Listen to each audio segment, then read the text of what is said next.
இப்பதான் ரீசெண்டா மேரேஜ் ஆயிருக்கா? ரெண்டு பேருமே ஒர்க் போயிட்டு இருக்கீங்களா?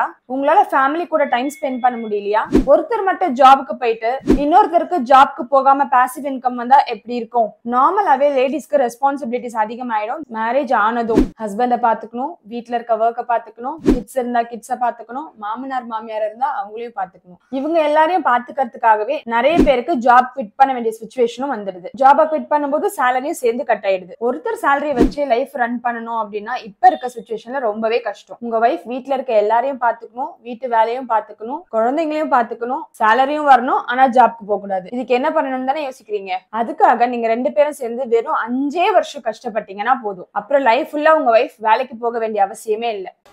என்னடா சொல்ற? ஒண்ணுமே புரியல. அதுக்கு நீங்க பண்ண வேண்டியது உங்க வைஃபோட ஏர்னிங்ஸ் எவ்வளவோ அதை அப்படியே ஒரு 5 இயர்ஸ் இன்வெஸ்ட் பண்ணீங்கன்னா போதும். அப்படி இன்வெஸ்ட் பண்ணீங்கன்னா உங்க வைஃப் என்ன சேலரி வாங்கினாங்களோ அதே சேலரி அப்படியே உங்க லைஃப் ஃபுல்லா வந்துகிட்டே இருக்கும் 6th இயர்ல இருந்து. அது எப்படின்னு பார்க்கலாம் வாங்க. உங்க வைஃப் வந்து மந்த்லி ஒரு 30,000 earn பண்றாங்கன்னு வச்சுக்கோங்க.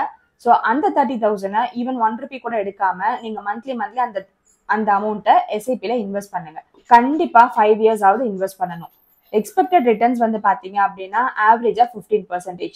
நீங்க இன்வெஸ்ட் பண்ணிருக்க அமௌண்ட் வந்து 18 lakh. உங்களுக்கு ரிட்டர்ன்ஸ் வந்திருக்கிறது வந்து பாத்தீங்க அப்படின்னா நீங்க இன்வெஸ்ட் பண்ணதோட சேர்த்து அரௌண்ட் 27 lakhs கிட்ட உங்களுக்கு ரிட்டர்ன் வந்திருக்கும்.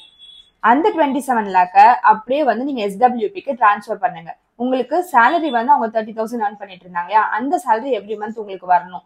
அதுவும் அட்லீஸ்ட் 30 years ஆவது வரணும் அப்படின்னா அந்த 30,000 வந்து உங்க 6th இயர்ல இருந்து ஒரு 30 years வரைக்கும் உங்களுக்கு அந்த 30,000 வந்துட்டே இருக்கும். அதே மாதிரி ஆவரேஜ் ரிட்டர்ன் வந்து பாத்தீங்கன்னா 15%.